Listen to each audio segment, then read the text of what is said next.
말씀 보겠습니다. 시편 119편 25절에서 32절까지 말씀입니다. 같이 읽겠습니다. 내 영혼이 진토에 붙어 싸우니 주의 말씀대로 나를 살아나게 하소서. 내가 나의 행위를 아뢰매 주께서 내게 응답하셨사오니 주의 율례들을 내게 가르치소서. 나에게 주의 법도들의 길을 깨닫게 하여 주소서. 그리하시면 내가 주의 기이한 일들을 작은 소리로 읊조리리이다.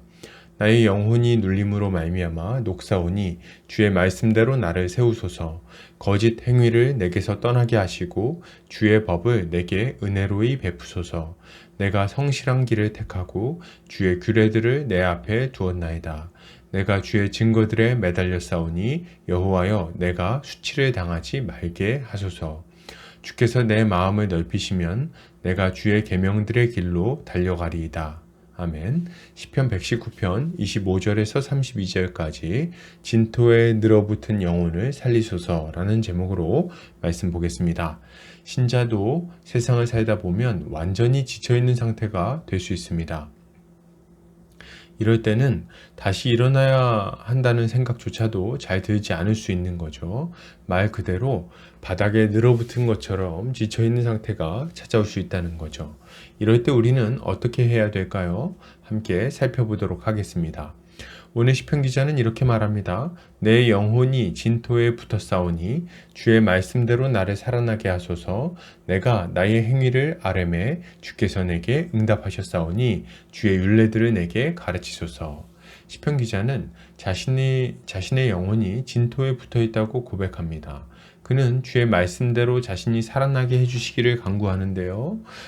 그는 주의 율례들을 가르쳐서 깨닫게 해주시면 주의 기이한 일들을 계속해서 작은 소리로 읊조리며 그 말씀에 순종하겠다고 고백합니다. 여러분, 신자는 자신의 영혼이 진토에 늘어붙은 것 같은 상황 속에서 주의 말씀을 붙들고 늘어져야 되겠습니다. 누구에게나 힘든 일들이 있죠. 그리고 때로는 인생의 짐이 너무 무거워서 바닥에 늘어붙어 버린 것처럼 완전히 쓰러지는 순간들이 찾아옵니다. 이럴 때 우리는 어떻게 일어날 수 있을까요? 어떻게 해야 다시금 바닥을 짚고 일어나서 앞으로 나아갈 수 있냐는 겁니다. 그 비결은 기도에 있습니다. 우리는 하나님께 기도하며 은혜를 구해야 돼요. 하나님께서 다시금 우리 안에 새로운 힘을 불어넣어 주시기를 구해야 하는 것입니다. 그런데 마음이 꺾인 사람에게 이렇게 기도하는 것은 결코 쉬운 일이 아니에요. 기도가 나오지 않습니다. 앞이 보이지 않아요. 이럴 때 우리로 하여금 기도하며 부르짖게 만드는 것이 바로 말씀인 것입니다. 말씀은 우리에게 빛을 비추어 줍니다. 그래서 다시금 기도해야겠다는 생각을 하게 하는 거죠. 말씀이야말로 기도의 불씨가 되어 우리의 이 식어있는 심령을 다시금 되살리는 시작점이 된다는 말입니다. 그러므로 우리는 계속해서 말씀을 읊조려야 되겠어요. 말씀을 암송하고 그것을 되뇌어야 됩니다. 이렇게 할 때 우리는 다시금 기도하게 될 것이고 새로운 힘을 얻어 일어나게 될 것입니다. 계속해서 보겠습니다. 시편 기자는 이렇게 말합니다. 나의 영혼이 눌림으로 말미암아 녹사오니 주의 말씀대로 나를 세우소서. 거짓 행위를 내게서 떠나게 하시고 주의 법을 내게 은혜로이 베푸소서. 내가 성실한 길을 택하고 주의 규례들을 내 앞에 두었나이다. 시편 기자는 자신의 영혼이 눌림으로 녹는다고 하소연합니다. 그는 주의 말씀으로 자신을 세워주시고 거짓 행위에서 벗어나게 해달라고 간구하죠. 그는 주의 은혜를 따라 말씀을 따라 성실한 길을 택하겠다고 고백합니다. 여러분, 신자는 주의 말씀을 앞에 두고 성실하게 그 말씀에 순종하는 삶을 살아야겠습니다. 우리가 마음이 꺾여서 눌려 있을 때 찾아오는 대표적인 현상은 영적인 나태함입니다. 어려움이 찾아온다고 해서 우리가 자동으로 기도하고 말씀을 볼 것이라고 생각하고 있었다면 저는 그렇지 않다고 말씀드리겠어요. 많은 경우에 어려움 앞에서 신앙생활을 제일 먼저 내려놓는 것을 보게 됩니다. 무슨 말입니까? 바쁘고 지치니까 기도하지 않는다는 말이죠. 시간이 없으니까 말씀을 안 본다는 말입니다. 다른 시간들은 포기하지 않아요.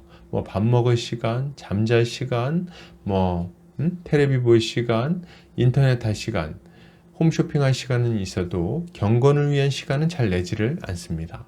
더 바빠지고 힘들어지면 다른 것들도 천천히 내려놓겠죠. 그런데 많은 경우에 말씀과 기도 시간을 가장 먼저 줄이는 것을 보게 됩니다.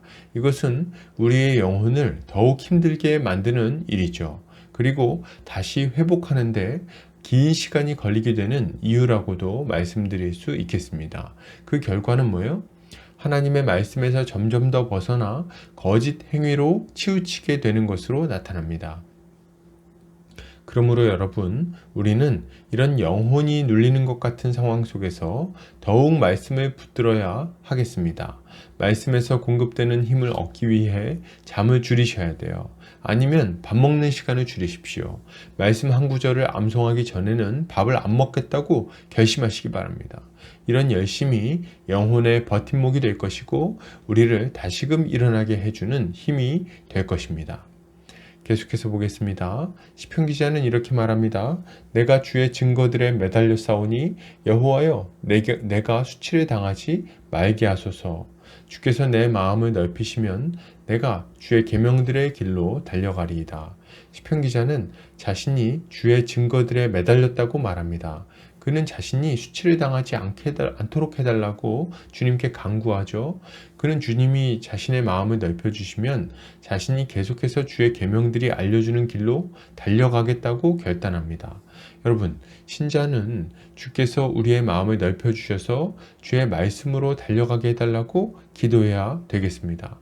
우리가 말씀에 매달려야 하는 이유는 분명합니다. 말씀을 의심하고 떠나게 되는 상황이 계속해서 발생하기 때문에 그런 거예요. 물론 말씀 자체가 그렇게 만드는 것은 아니겠죠. 우리의 대적들이 우리의 믿음을 시험합니다. 너는 실수한 거야. 지금 그렇게 사는 사람이 어디에 있냐? 너만 예수 믿냐? 등등 온갖 말들로 우리를 흔들어대죠. 그렇기에 신자는 더욱 말씀에 간절히 매달릴 필요가 있습니다. 이때 우리가 기도해야 할 중요한 기도의 제목은 바로 말씀에 순종할 수 있게 해달라는 기도의 제목입니다. 왜요? 우리의 마음은 말씀을 기뻐하지 않기 때문에 그래요. 정확하게 말하면 우리 안에 남아있는 우리의 옛사람이 주의 말씀을 거치는 것으로 느낀다는 겁니다. 그렇기에 우리에게 필요한 것은 무엇입니까?